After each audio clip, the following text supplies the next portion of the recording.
এক সন্ধিক্ষণে দাঁড়িয়ে বাংলাদেশ নতুন প্রত্যাশায় দরজায় করা নাড়ছে ত্রয়োদশ জাতীয় সংসদ নির্বাচন। বদলের হাওয়া নিয়ে আসছেন লাখো তরুণ, প্রথমবারের মতো যারা পা রাখছেন ভোটের ময়দানে। তারা শুধু ভোটারই নন, হতে পারেন গেম চেঞ্জার। এমন তরুণ ও অভিজ্ঞদের মুখে শুনবো আগামীর ভাবনা। এসব জানতে ও জানাতেই Madhumati bank road to parliament. আপনাদের সাথে আছে আমি রঞ্জন শুক্র। আমরা আগে বলেছি খুলনার 1 থেকে 6 পর্যন্ত যে আসন, সেগুলো নিয়ে আজকে আলোচনা করব। আমরা সেই আলোচনার আগে এই যে আসনগুলো রয়েছে সেগুলোর বিগত নির্বাচনগুলোতে আসলে কি ধরনের ফলাফল, কারা জিতেছে, কে জিতেছেন, কত ব্যবধানে জিতেছেন, সেগুলো একটু জেনে নিতে চাই। আমি যদি শুরুতে যেতে চাই খুলনা 1 আসনে, যেটি সংসদীয় আসন, 99 নির্বাচনী বছর 1991-এ শেখ হারুনুর রশিদ আওয়ামী লীগের প্রার্থী 44,812 ভোট পেয়ে সিপিবির প্রার্থী অচিন্ত বিশ্বাস, যিনি পেয়েছিলেন 21,668 ভোট, তাকে হারিয়ে নির্বাচিত হন। অর্থাৎ আওয়ামী লীগ এই আসনটির আসলে জয়ী হয়, এই আসনটি দখল করে। এরপরে খুলনা 1 আসনে আমরা যদি 96 সালের দিকে যে নির্বাচন হয়েছে সেদিকে তাকাই, শেখ হাসিনা এই আসনটিতে কিন্তু জয়লাভ করেন। আওয়ামী লীগের হয়ে 62,247 ভোট পান তিনি, এবং অচিন্ত বিশ্বাস সিপিবির আবারও, যিনি এর আগে নির্বাচনেও আওয়ামী লীগের প্রার্থীর কাছে পরাজিত হয়েছিলেন, তিনি এবারও পরাজিত হন, 18,398 ভোট পান তিনি। আমরা দেখে নিচ্ছি খুলনা 1 আসনের যেই বিগত বছরগুলোতে যে নির্বাচনী ফলাফল। 2001 সালে এসে এখানে আওয়ামী লীগের প্রার্থী কিন্তু বদলে যায়। পঞ্চানন বিশ্বাস 78,552 ভোট পান, এবং নিকটতম প্রতিদ্বন্দ্বী হিসেবে তার বিএনপির আমির এজাজ খান 43,523 ভোট পান তিনি পরাজিত হন, এবং আওয়ামী লীগ আসনটি ধরে রাখে। পঞ্চানন বিশ্বাস তিনি জনপ্রতিনিধি হিসেবে খুলনা 1 আসন থেকে নির্বাচিত হন। এরপর 2008-এ ননীগোপাল মণ্ডল, আবারও প্রার্থী বদল হয়, এবং আওয়ামী লীগই কিন্তু আসলে এই আসনটি ধরে রাখে, এবং আওয়ামী লীগের ঘাঁটি এটি বলা যায়, কারণ আমরা দেখছি যে 4টি নির্বাচনে কিন্তু আওয়ামী লীগ এই নির্বাচনে জিতেছে। 1,20,801 ভোট পান ননীগোপাল, এবং বিএনপির খাজা শামসুল আলমকে নিকটতম প্রতিদ্বন্দ্বী হিসেবে হারান, যিনি পান 68,420 ভোট। এর পরের আসনটিতে যেতে চাই খুলনা 2 সংসদীয় আসনে 100 নির্বাচনী বছর 91-এ শেখ রাজ্জাক আলী বিএনপি থেকে 41,590 ভোট পেয়ে জয়ী হন, এবং মঞ্জুর ইমামকে হারান তিনি, আওয়ামী লীগের প্রার্থী, যিনি পান 28,266 ভোট। এরপর 1996 সালে খুলনা 2 আসনে শেখ রাজ্জাক আলী বিএনপি থেকে 56,306 ভোট পেয়ে নির্বাচিত হন।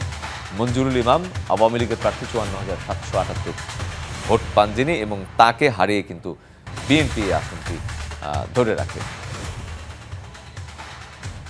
এরপর বেগম খালেদা জিয়া আমরা দেখেছি যে এই আসনে কিন্তু তিনি প্রতিদ্বন্দ্বিতা করেছেন মঞ্জুরুল ইমামের সাথে। আওয়ামী লীগের বেগম খালেদা জিয়া এই আসনটিতে জয় পান, 91,810 ভোট পান তিনি, এবং মঞ্জুরুল ইমাম পান 62,021 ভোট।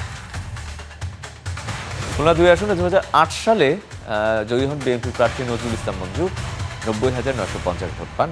মিজানুর রহমান আওয়ামী লীগের প্রার্থী, তিনি খুব অল্প ব্যবধানে হারেন, 89,280 ভোট পান, এবং নজরুল ইসলাম মঞ্জু কিন্তু জয়ী হয়ে জনপ্রতিনিধি হিসেবে নির্বাচিত হন।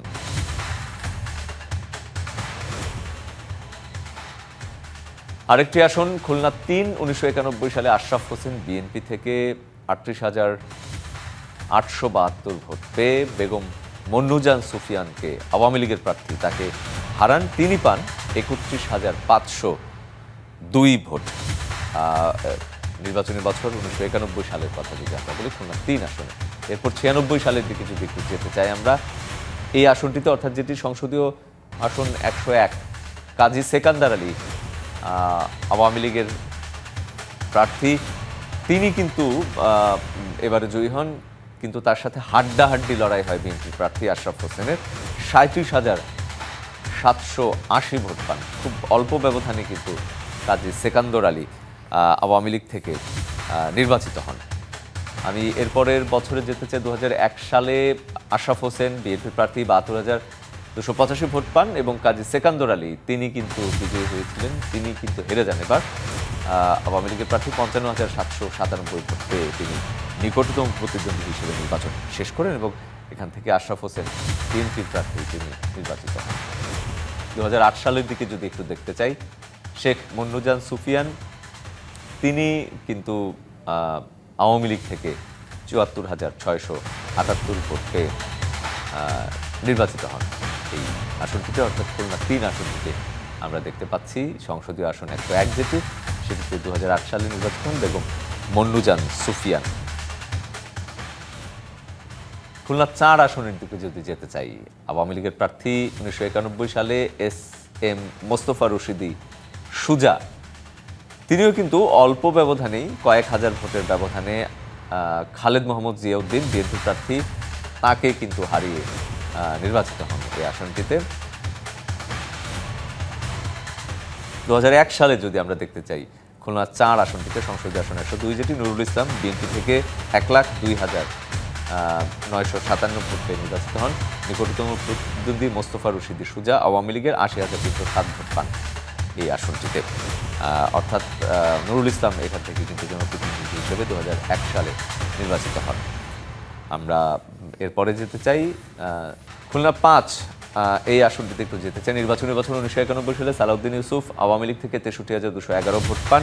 অধ্যাপক মাজেদুল ইসলাম তিনি কিন্তু বিএনপি থেকে 33,239 ভোট পান। তিনি হেরে যান আওয়ামী লীগের প্রার্থীর কাছে, অর্থাৎ সালাউদ্দিন ইউসুফ এখান থেকে জয়ী হন। পরের বছরে যেতে চাই 96 সালে এই আসনটিতে সালাউদ্দিন ইউসুফ আবারও বিজয়ী হন আওয়ামী লীগ থেকে 70,184 ভোট পেয়ে। মাজেদুল ইসলাম বিএনপির প্রার্থী তিনি হেরে যান নিকটতম প্রতিদ্বন্দ্বী হিসেবে।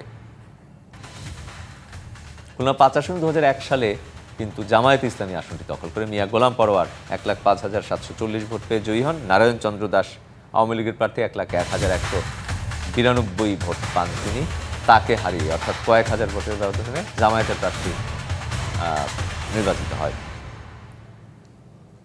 খুলনা 6-এর দিকে যদি একটু যাই, 1991 সালে জামায়াত ইসলামী এই আসনটিতে জয়ী হয় শাহ মোহাম্মদ রুহুল কুদ্দুস 58,369 ভোট পান এবং খুব অল্প ব্যবধানে আওয়ামী লীগের প্রার্থী শেখ মোহাম্মদ নুরুল হককে কিন্তু তিনি হারান। খুলনা 6 2001-এ 89,312 ভোটে আমরা দেখেছি যে, অর্থাৎ পরের বছরেও আমরা দেখেছি যে নির্বাচনী বছরটিতে জামাতের প্রার্থী বিজয়ী হন 1,07,874 ভোট পেয়ে। 2008-এ সৌরভ আলী সানা আওয়ামী লীগ থেকে কিন্তু তিনি আসনটি পুনর্দখল করেন এবং জামায়াতের প্রার্থী শাহ মোহাম্মদ রুহুল কুদ্দুস তিনি কিন্তু হেরে যান এই আসনটিতে, অর্থাৎ খুলনা 6 আসনে আওয়ামী লীগ জয়ী হয়। দর্শক, এই মুহূর্তে খুলনা সংসদীয় আসন 1, 2, 3, 4, 5 ও 6 আসনের রাজনৈতিক দলগুলোর মনোনীত প্রার্থীদের কথা শুনে নেব। আমার নির্বাচনী এলাকার বড় সমস্যা হচ্ছে জলাবদ্ধতা। প্রায় 20-25টা বিলের জলাবদ্ধতায় লোকেদের ফল, ফসল, ক্ষেত, ধান, মাছের চাষ দারুণভাবে ক্ষতিগ্রস্ত। তো আমরা পানি সম্পদ মন্ত্রীর সঙ্গে মিটিং করেছি, ওয়াবদা ডিজি তারা মিটিং করে আমাদের একটা মহাপরিকল্পনার কথা তারা বলেছে। হাজার হাজার কোটি টাকা লাগবে এই জলাবদ্ধতা নিরসন করার জন্য। শর্ট টাইম, মিড টাইম, একটা লং টাইম, 3টা প্ল্যান তারা নেবে আমাকে জানিয়েছে। রাস্তাঘাটগুলোর খুব দুরবস্থা, এটা একটা দুর্ভোগ। স্কুল, কলেজ, মন্দির, শ্মশান, শিক্ষা প্রতিষ্ঠান, রাস্তাঘাট চরমভাবে অবহেলিত, অনুন্নত। তো আমরা নির্বাচনী কমিটমেন্ট হিসেবে জাতির কাছে বলছি, নতুন বাংলাদেশের প্রত্যাশা যাদের, আমরা যদি জনগণ এবং মানুষের খেদমতে আল্লাহর কাছ থেকে মঞ্জুরি পাই, আল্লাহ কবুল করেন, আমার ফুলতলা ডুমুরিয়ার এই অনুন্নত এলাকাকে আমরা ইনশাল্লাহ উন্নত করব। 53-55টি আমাদের মৎস্য পরিক্রমণ ইন্ডাস্ট্রি বন্ধ হয়ে গেছে, সেগুলি আবার চালু হোক, আমাদের শিল্প ফিরে আসুক, জুট সেক্টরটা আবার ডেভেলপ করুক, এখানে বঙ্গবন্ধুর আধুনিকায়ন হোক এবং এখানে আমাদের বিদ্যুৎ যে আগে যে উৎপাদন কেন্দ্রগুলো ছিল বন্ধ হয়ে গেছে এগুলো আবার সচল হোক, যারা লেখাপড়া করে বেরোচ্ছে তাদের চাকরি সংস্থানের ব্যবস্থা করা হোক, এই শহরে নিরাপদ হোক, সৌন্দর্য বর্ধন হোক এবং একটা নিরাপদ আবাসস্থল হিসেবে খুলনা গড়ে উঠুক। আমরা যদি সরকার গঠন করি ইনশাল্লাহ আমরা তরুণদের এই স্বপ্ন, মানুষ স্বপ্ন বাস্তবায়নের জন্য আমরা কাজ করব। জনগণ সবাই অধীর আগ্রহে অপেক্ষা করছে, তাদের কাঙ্ক্ষিত সে ভোট তারা প্রদান করবেন এবং এখন পর্যন্ত আমি সে আশাটাই করছি। প্রতিদ্বন্দ্বিতা যে দলই প্রার্থী হোক না কেন, আমরা সকলকে সমান মর্যাদা দিয়েই চিন্তাভাবনা করি, সেইভাবে দেখি। বিশেষ কোনোভাবে আমরা দেখার চেষ্টা করি না কিংবা দেখি না। জনগণ যেহেতু ভোট দিবে, জনগণ তার পছন্দের ব্যক্তিকেই ভোট দিবে। সেক্ষেত্রে আমরা বিএনপি দল হিসেবে সবসময় জনগণের সাথে ছিলাম, এখনও আছি, আগামীতেও থাকবো।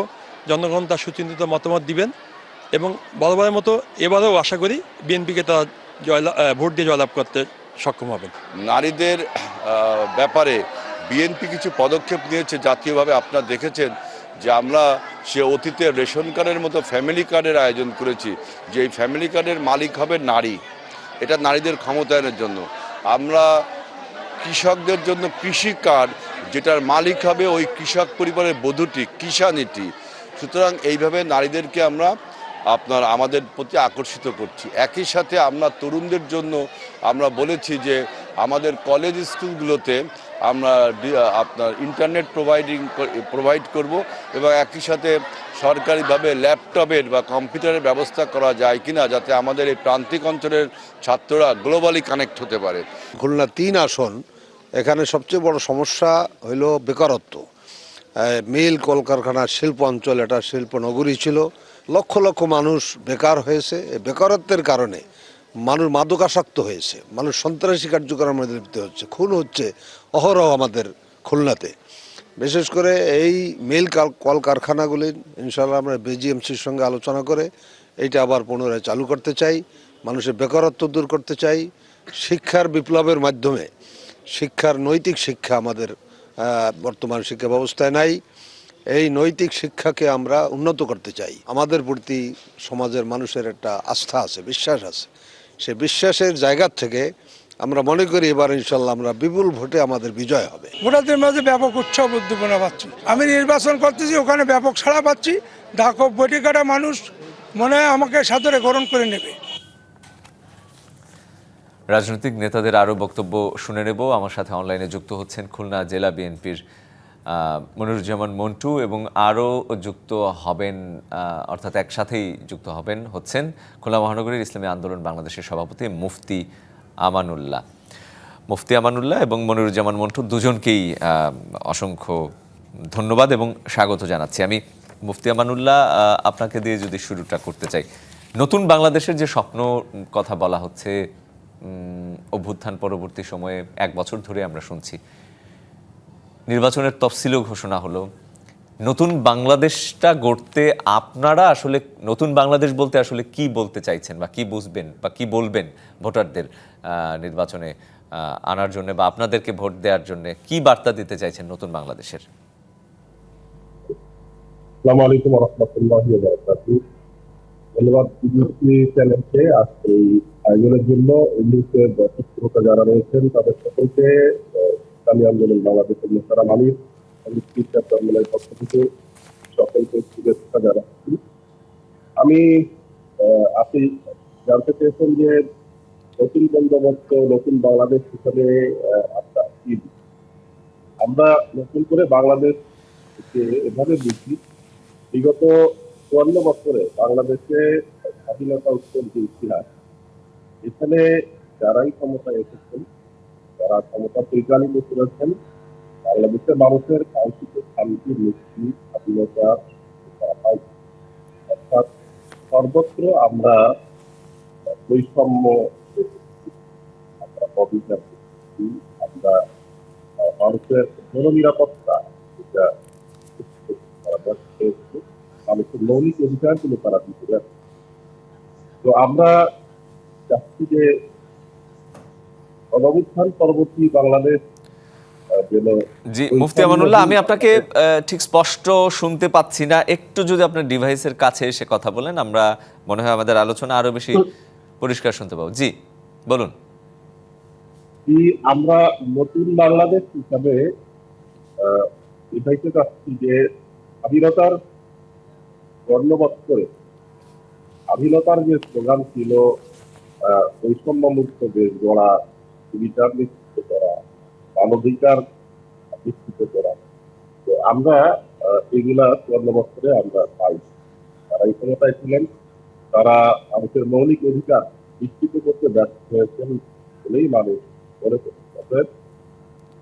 অবস্থান পরবর্তী বাংলাদেশে যেন মানুষের সেই মৌলিক অধিকারগুলো যাতে নিশ্চিত হয়, বৈষম্য মুক্ত, সামনের বাংলাদেশ যাতে হয় যদি সর্বশ্রেণীর মানুষের মধ্যে একটা মৌলিক অধিকার নিশ্চিত করা।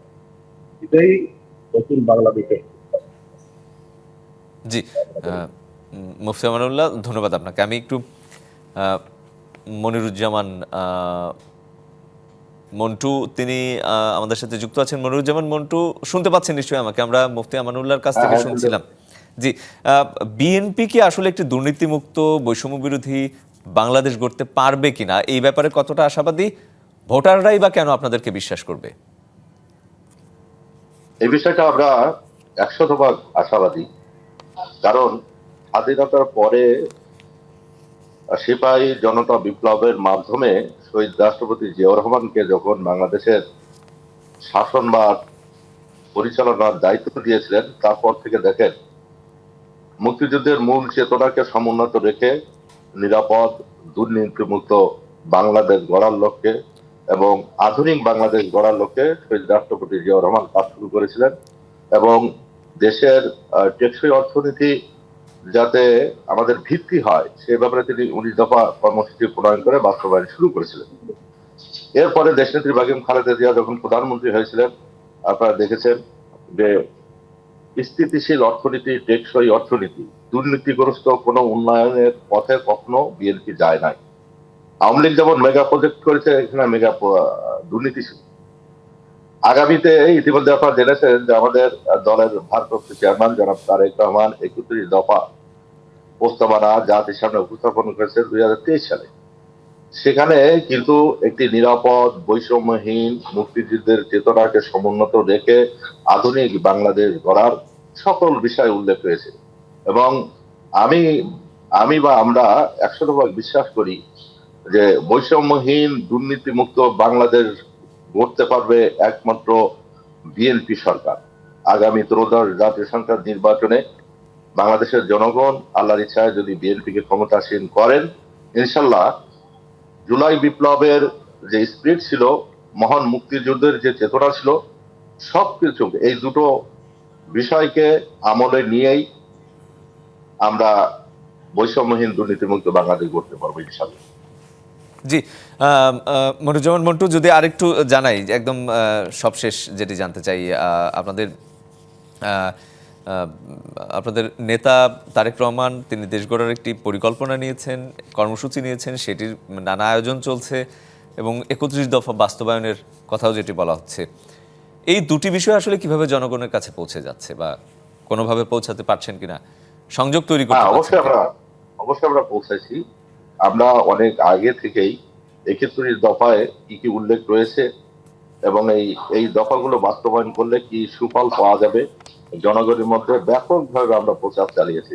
এটা ওয়ার্ড, ইউনিয়ন, গ্রাম পর্যায়ে, বিশেষ করে খুলনা জেলার কোনো ওয়ার্ড বাকি নাই, দুঃখিত, এর প্রচারে আমাদের অঙ্গ সংগঠনগুলোও করছে। এবং আগামীতে যে দেশ গড়ার পরিকল্পনা যে কর্মশালা চলছে, এখানে আমাদের অঙ্গ সংগঠনদেরকে সম্পৃক্ত করা হয়েছে বিএনপিকেও। যেমন আগামীকালও কয়েকটা বিভাগের কর্মশালা রয়েছে। মূল কথা, আমাদের প্রিয় নেতা জনাব তারেক রহমান চাচ্ছেন যে প্রকৃতপক্ষে বাংলাদেশ একটি আধুনিক রাষ্ট্রে পরিণত। একদম পরিষ্কার। মনিরুজ্জামান মন্টু, একটু থামিয়ে যদি শুনতে চাই, আপনারা বড় দল, দীর্ঘদিনের দল, আপনাদের প্রচুর নেতাকর্মী, তফসিল ঘোষণা হলো, আনুষ্ঠানিকভাবে বলা যায় যে নির্বাচনী ট্রেনে উঠে পড়েছে দেশ। নির্বাচনের ঠিক আগে কোনো ধরনের অন্তর্কন্দল আছে কিনা বা মতবিরোধ আছে কিনা বা আসলে মনোনয়নের ক্ষেত্রে কাউকে দিলে অন্য কেউ আসলে বিদ্রোহী প্রার্থী হতে পারে কিনা, মন খারাপ করতে পারে কিনা, বা একতাটা আসলে কতটা রয়েছে আপনাদের দলের ভেতরে অভ্যন্তরীণ?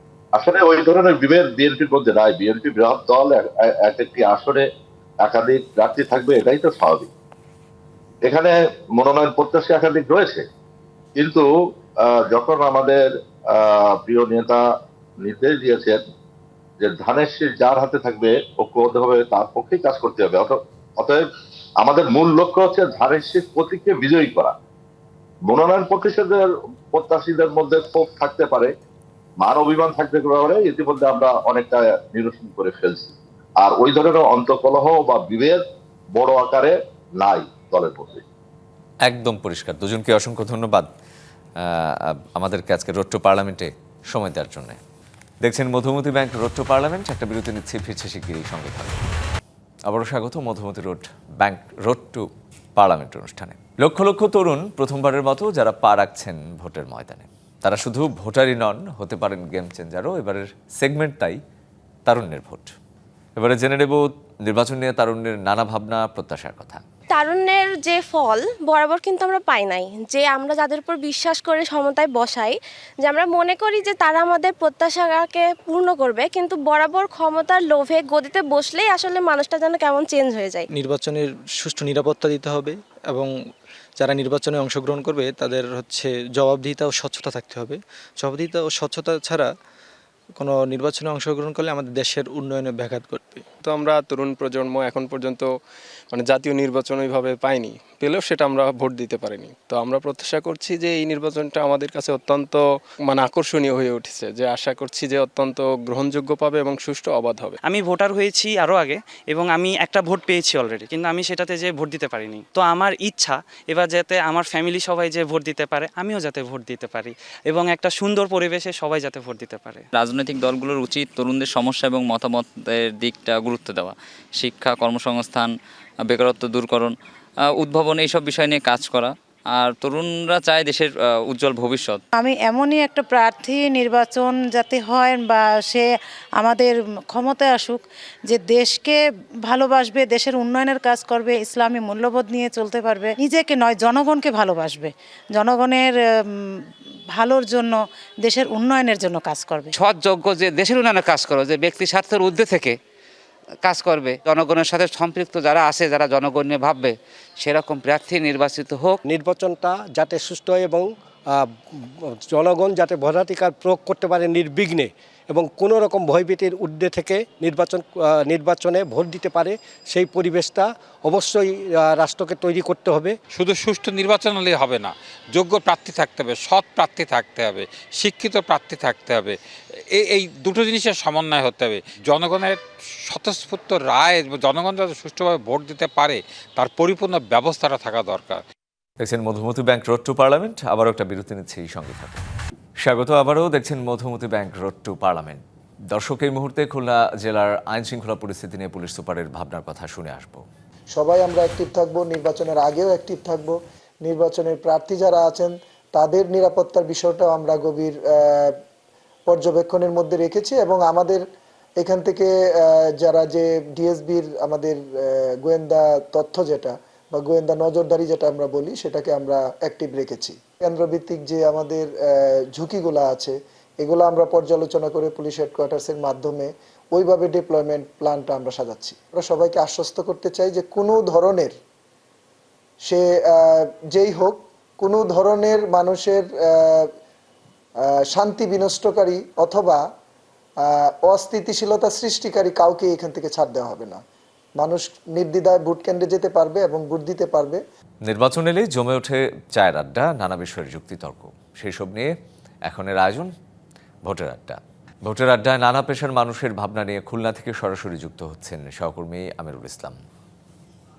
আমিরুল, কেমন দেখছেন নির্বাচনী আবহ? কাল তফসিল ঘোষণা হলো এবং যেটি বলা হচ্ছে যে আনুষ্ঠানিকভাবে নির্বাচনী যাত্রাও শুরু হলো। খুলনার মানুষ আসলে কি ভাবছে এই নির্বাচনকে ঘিরে?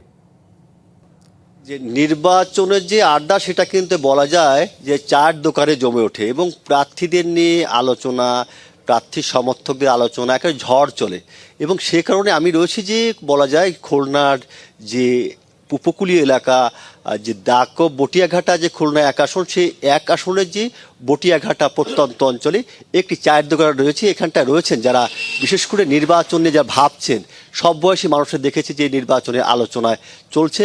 এখন কিন্তু যেহেতু তফসিল ঘোষণা হয়ে গেছে, সেই ক্ষেত্রে তারা ভাবনাটা যেটা উঠে আসছে বিশেষ করে যে থাকছে যে নির্বাচন কেমন নির্বাচন হতে যাচ্ছে বা সেই ক্ষেত্রে প্রার্থীদের যোগ্যতা নিয়ে আলোচনা চলছে। কথা বলবো, এখানে রয়েছেন অনেকেই রয়েছেন। আসলে আপনার কাছে জানতে চাচ্ছি যে আসলে কেমন নির্বাচন দেখতে চাচ্ছেন, প্রত্যাশা করছেন? আমি আসলে চাচ্ছি যে একটা সকল দলের অংশগ্রহণে একটা গ্রহণযোগ্য স্বচ্ছ নির্বাচন হোক, যার মাধ্যমে যোগ্য ব্যক্তি নির্বাচিত হয়ে দেশের কর্মসংস্থান আইন শৃঙ্খলা পরিস্থিতি উন্নতি ঘটাক, এ ধরনের নির্বাচন চাচ্ছি। আর ধন্যবাদ আপনাকে। আপনি কেমন নির্বাচন প্রত্যাশা করছেন? আমি দেশের সুষ্ঠু নির্বাচন, যোগ্য প্রার্থী এবং আমরা যাতে সঠিকভাবে চলতে পারি সেই হিসেবে আমি ভোট চাচ্ছি। ধন্যবাদ আপনাকে। আপনি নির্বাচনে কি ভাবছেন? যোগ্য ব্যক্তি লাগবে, যোগ্য ব্যক্তি হলেই আমাদের ভালো হবে, আমাদের দেশের উন্নয়ন হবে। আমরা সেই যোগ্য ব্যক্তিরই চাই আর কি নির্বাচনে। নির্বাচনের পরিবেশটা কেমন দেখছেন? ভালো জবাব দেওয়া যাচ্ছে তো আপাতত। ধন্যবাদ আপনাকে। আপনি নির্বাচনে কি ভাবছেন? ধন্যবাদ ডিবিসি নিউজকে।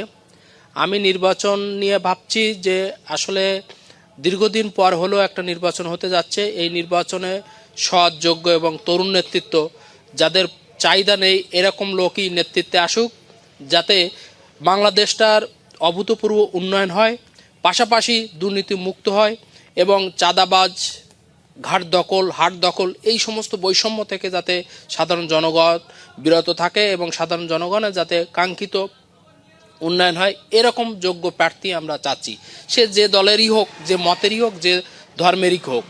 পাশাপাশি বাংলাদেশ একটা শান্তিপূর্ণ জায়গা, এখানে দল মত নির্বিশেষে সকল ধর্মের ঊর্ধ্বে থেকে সাম্প্রদায়িক সম্প্রীতি বজায় থাকুক, এরকম নেতৃত্ব আসুক, যেটা আমাদের দেশকে আরও বেশি বিশ্বের কাছে এগিয়ে নিয়ে যেতে পারে।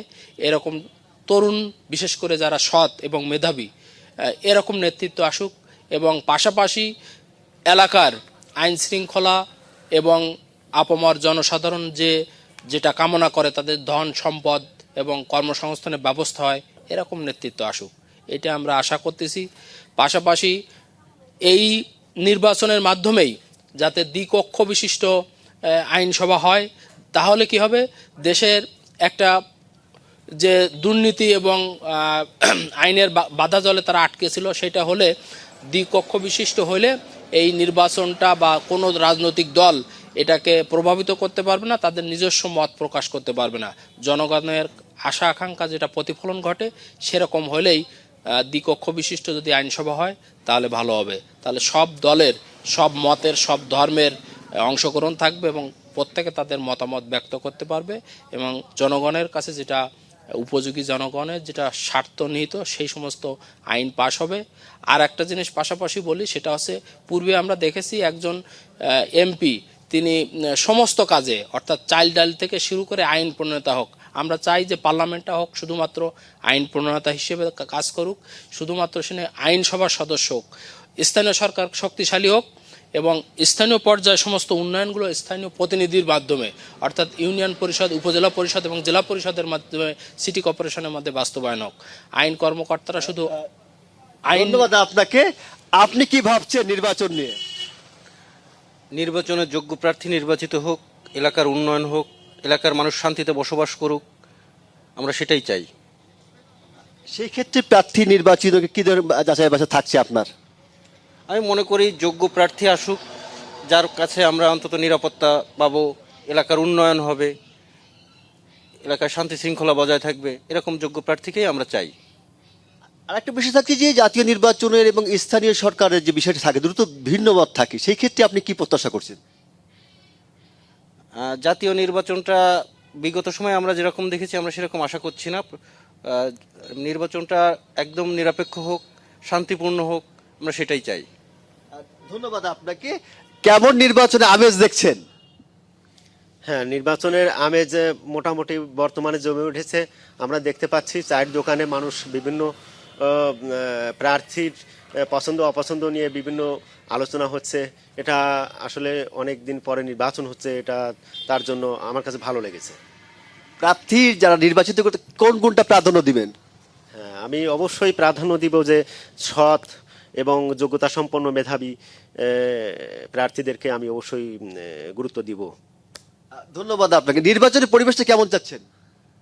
আর আমাদের বলেন যে ধন্যবাদ আপনাকে। এবং এখানে থাকছে যে বিশেষ করে যে প্রার্থী যারা আছে, যেমন নির্বাচনের আমেজ, চায়ের দোকান এবং বিভিন্ন যে স্থানগুলিতে সে আলোচনা চলছে, বিশেষ করে দলীয় প্রার্থীদের ইতিপূর্বেই যাদেরকে মনোনীত করেছেন, যার কারণে যে এখন যে উৎসবের আমেজ বিরাজ করছে। বিশেষ করে দেখছি যে এখানটায় যে সকাল থেকে গভীর রাত পর্যন্ত যে নির্বাচনের তফসিল ঘোষণার আগ পর্যন্ত যে প্রার্থী যারা ছিলেন তারা যেমন ভোটারদের দাঁড়া দাঁড়িয়ে ছুটেছেন, অনুরূপভাবে ছুটেছেন তার সমর্থকরা, যার কারণে যে এখন তফসিল ঘোষণার পরে যে কঠিন বিধিনিষেধ রয়েছে, যার কারণে অনেকটাই বলা যায় যে প্রার্থী যারা রয়েছেন তারা কিন্তু অনেকটাই যে আচরণবিধি লঙ্ঘন না হয় সেই দিকটা নজর দিয়ে তারা কিন্তু কৌশলে যেটা নির্বাচনী প্রচারণা সেটা কিন্তু চালিয়ে যাচ্ছেন। এবং এখন থাকছে যে 48 ঘন্টার মধ্যে যে প্রচারের যে উপকরণ অপসারণ, সেই উপকরণ অপসারণগুলোকে প্রাধান্য দিয়ে প্রার্থী যারা রয়েছে, প্রার্থীর সমর্থক যারা রয়েছে, দল থেকেই